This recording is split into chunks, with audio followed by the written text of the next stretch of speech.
Introvert itu aneh, katanya terlalu pendiam, terlalu banyak mikir, gak suka keramaian. Kalau ditanya jawabannya pasti lama. Kalau di meeting kelihatannya gak kontribusi. Kalau kamu merasa introvert, mungkin kamu pernah dengar versi lain dari ini. Kurang inisiatif, kurang percaya diri, kurang vokal. Dan lama-lama, tanpa ada yang benar-benar bilang langsung, kamu mulai menyimpulkan sendiri, oh berarti gue yang salah. Di titik ini, saya mau jujur. Kalau kamu introvert dan sering merasa tidak cocok dengan dunia hari ini, kemungkinan besar bukan kamu yang salah. Kemungkinan besar kamu hidup di sistem yang memang tidak sabar.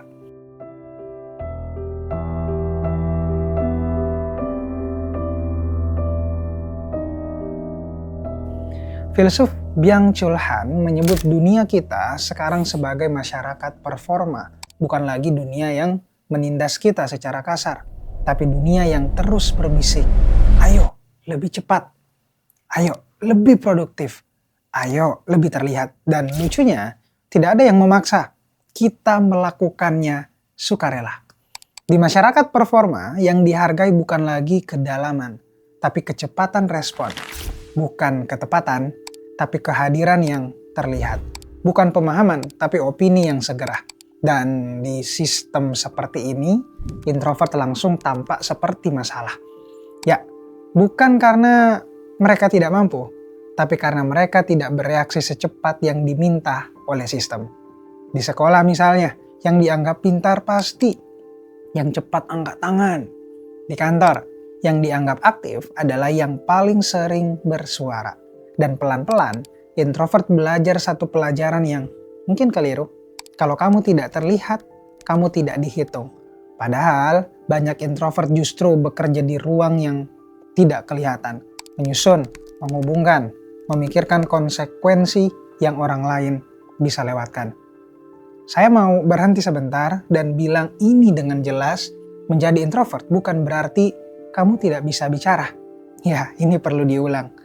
Introvert bisa bicara, bisa presentasi, bisa memimpin, dan banyak orang keren yang kita baca dalam sejarah abadi karena menciptakan arenanya sendiri. Sebab mereka tidak hidup dari refleks, mereka hidup dari proses internal. Dan proses internal inilah yang sebenarnya tidak ramah pada dunia yang menuntut jawaban instan. Masalahnya bukan karena introvert kurang percaya diri.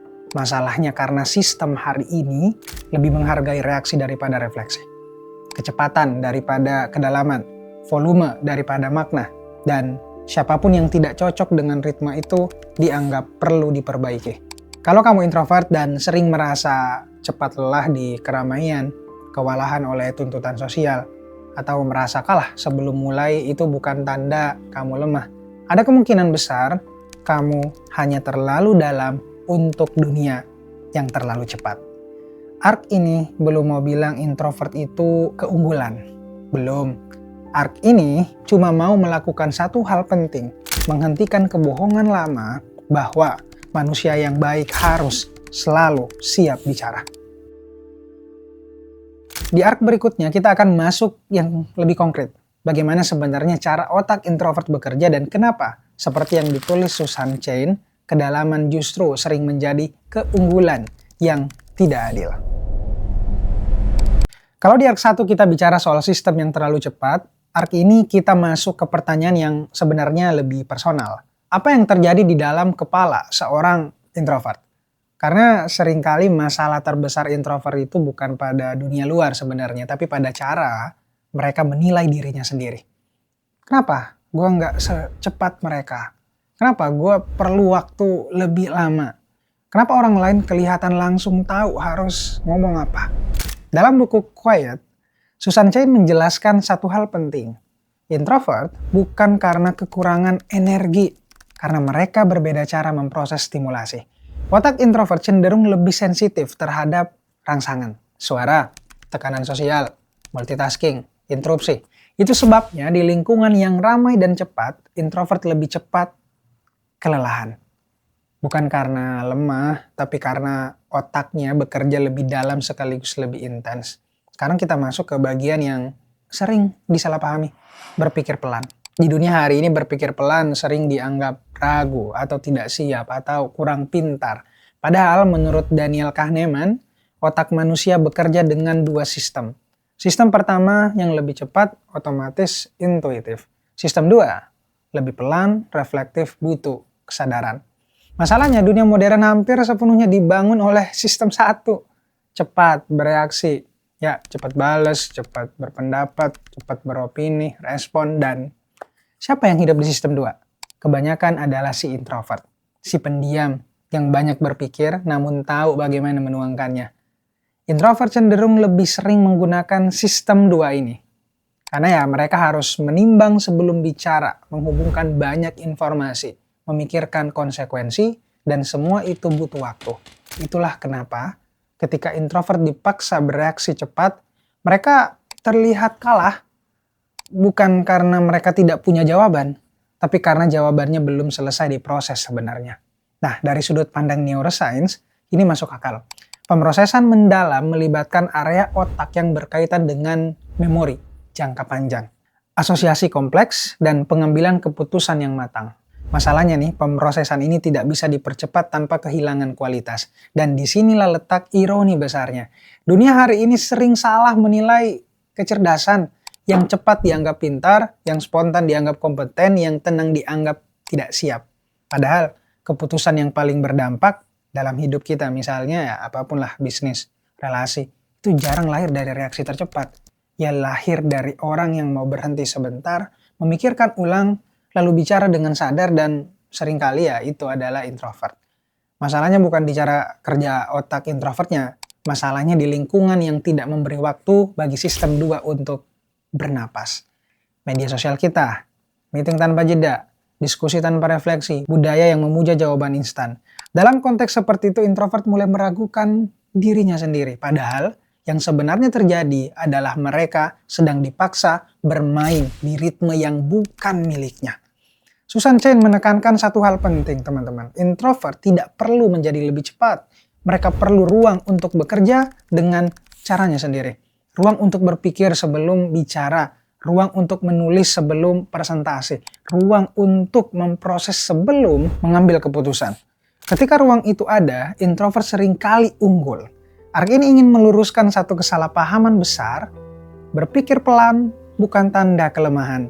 Berpikir pelan adalah cara otak menjaga kedalaman. Dan di dunia yang makin bising dan impulsif, kedalaman justru menjadi sesuatu yang langka.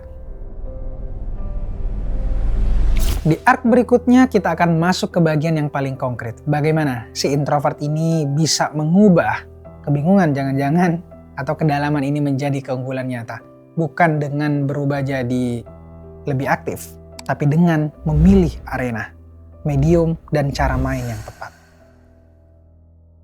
Waktu kecil, saya duduk paling belakang. Bukan karena pintar, bukan karena santai atau nakal juga, tapi karena saya gagap dalam berbicara. Oke pemirsa, saya akan melaporkan situasi dari arus jalur Insinyur Juanda menuju arus jalur Jakarta Bogor.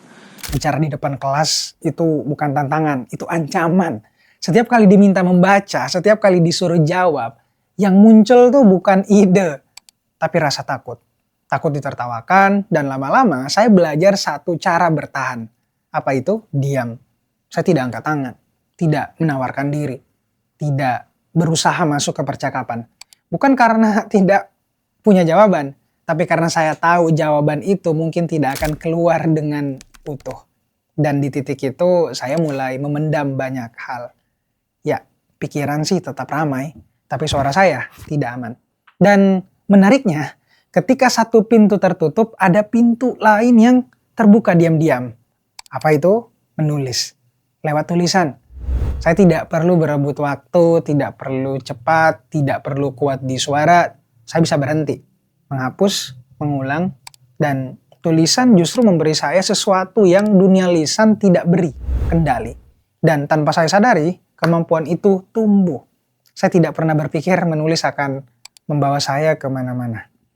Awalnya itu hanya tempat aman, tempat bersembunyi. Tapi justru di ruang itu, sesuatu terbentuk.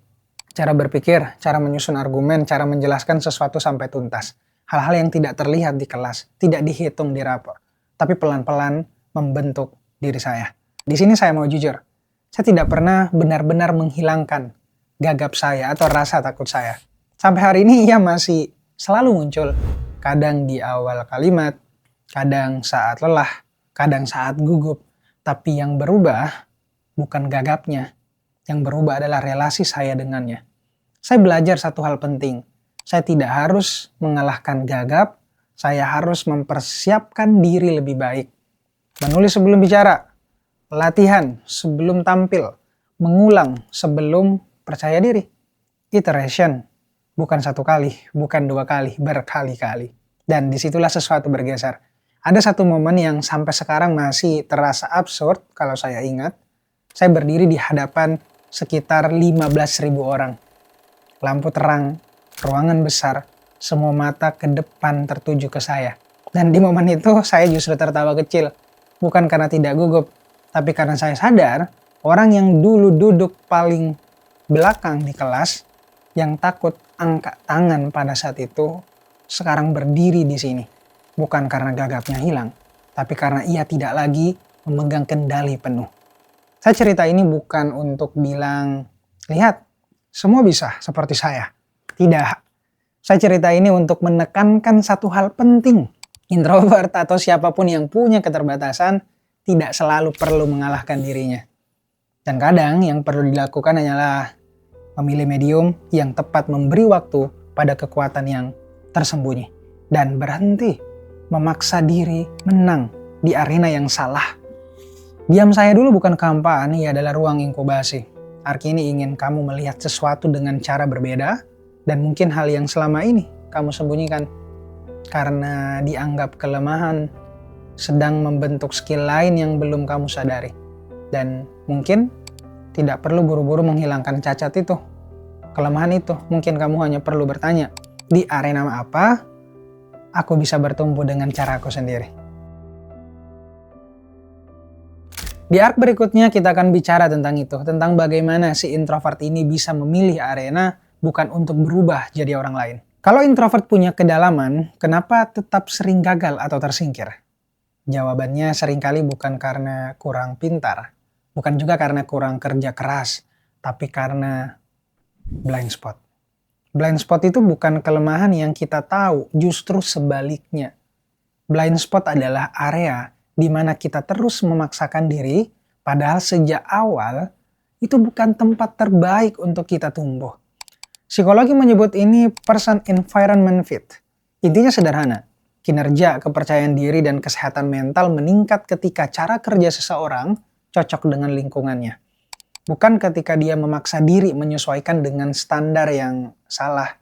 Dan penelitian organisasi juga menunjukkan orang yang bekerja di lingkungan yang selaras dengan kepribadiannya lebih tahan lama, lebih konsisten, dan lebih berdampak dibanding yang sekedar tampak hebat di awal.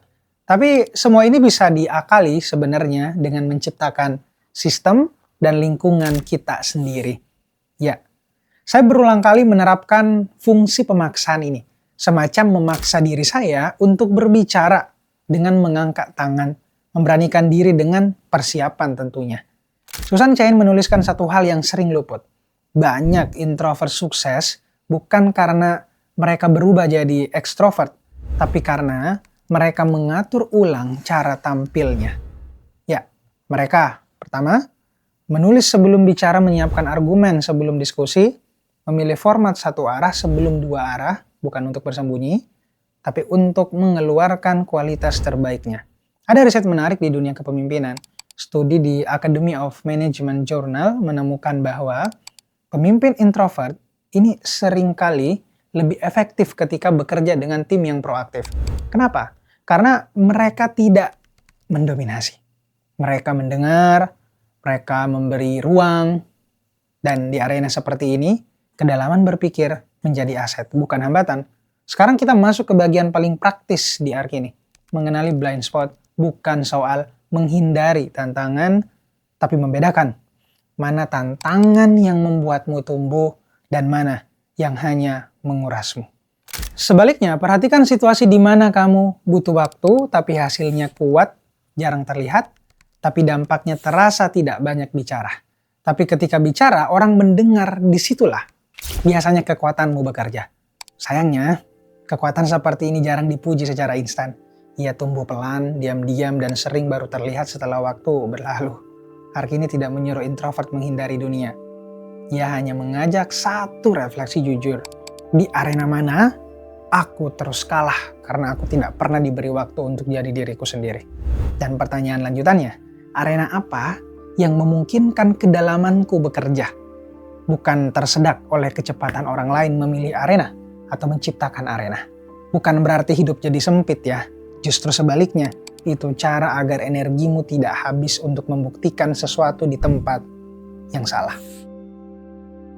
Sampai di titik ini mungkin satu hal mulai terasa jelas. Introvert bukan sekedar tipe kepribadian modern. Ia bukan istilah psikologi yang baru lahir kemarin. Gagasan tentang diam, jeda, dan kedalaman sudah lama dibicarakan jauh sebelum dunia mengenal meeting, notifikasi, dan performa. Dalam tradisi pemikiran Islam misalnya, diam tidak pernah dipahami sebagai kekosongan atau tindakan pasif. Dia justru sering dipahami sebagai ruang untuk kebijaksanaan. Imam Al-Ghazali misalnya pernah menulis bahwa banyak kesalahan manusia lahir bukan karena kurang ilmu, tapi karena terlalu cepat berbicara sebelum berpikir. Diam, bagi Al-Ghazali, bukan penarikan diri dari dunia, melainkan cara menjaga kejernihan batin, agar pikiran tidak dikuasai oleh dorongan sesaat. Hal yang sama juga kita temukan pada Ibnu Sina. Ia dikenal sebagai pemikir yang sangat sistematis, mendalam, dan tidak tergesa. Dalam tradisi intelektualnya, pengetahuan bukan hasil reaksi cepat, melainkan hasil yang tafakur. Perenungan yang membutuhkan waktu, kesabaran, dan tentu saja kesunyian. Cara berpikir seperti ini jelas tidak cocok dengan dunia yang menuntut jawaban instan. Tapi justru dari sanalah fondasi ilmu pengetahuan dibangun. Bahkan dalam tasawuf, diam sering diposisikan sebagai bentuk kesadaran tertinggi. Bukan karena kita tidak tahu apa-apa, tapi karena mengetahui kapan kata-kata justru mengaburkan makna. Di titik ini introvert tidak lagi terlihat sebagai kurang percaya diri. Ia terlihat sebagai seseorang yang secara naluriah memahami bahwa tidak semua hal harus direspon segera. Kalau kita tarik benang merahnya dari neuroscience, psikologi hingga filsafat Islam Barat, pesannya sebenarnya selaras. Kedalaman membutuhkan waktu, kejernihan membutuhkan jeda, kebijaksanaan tidak lahir dari kebisingan, dan introvert dengan cara kerjanya yang pelan dan reflektif secara alami hidup di wilayah itu. Masalahnya bukan karena dunia salah sepenuhnya. Masalahnya karena kita lupa bahwa tidak semua manusia ditakdirkan untuk hidup di permukaan. Sebagian dari kita memang ditakdirkan untuk menyelam lebih dalam, memikirkan lebih lama, dan berbicara lebih sedikit tapi lebih bermakna. Video ini tidak meminta kamu berubah jadi lebih lantang, tidak meminta kamu memaksakan diri di arena yang salah. Ia hanya mengajak kamu mengingat satu hal saja. Lama yang sering kita lupakan bahwa diam pernah dihormati, kedalaman pernah dijaga, dan berpikir pelan pernah dianggap mulia.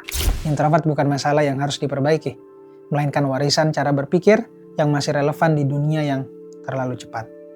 Kalau pemikiran ini terasa dekat, kalau ada bagian yang seperti sedang menjelaskan dirimu sendiri, kamu tahu, kamu tidak sendirian. Kalau kamu introvert, mungkin kamu tidak diciptakan untuk selalu berada di depan. Mungkin peranmu bukan yang paling terlihat, tapi yang paling menjaga arah. Bukan yang paling cepat bicara, tapi yang paling lama mengingat. Dan itu tidak membuatmu kurang. Itu membuatmu berbeda secara esensial. Kita hidup di zaman di mana banyak orang berbicara, tapi sedikit yang benar-benar berpikir. Banyak yang bereaksi, tapi jarang yang merenung. Di zaman seperti ini, kedalaman bukan kemewahan, ia adalah kebutuhan. Dan mungkin kamu atau siapapun di luar sana adalah pengingat hidup bahwa manusia tidak diciptakan hanya untuk tampil, tapi juga untuk memahami. Kalau ada satu hal yang bisa kamu bawa pulang dari video ini, mungkin ini. Kamu tidak harus memenangkan semua arena. Cukup temukan satu di mana caramu berpikir tidak perlu dikecilkan. Disitulah kedalamanmu bukan beban, tapi bentuk kontribusi. Bantu channel ini dengan cara melakukan subscribe. Terima kasih.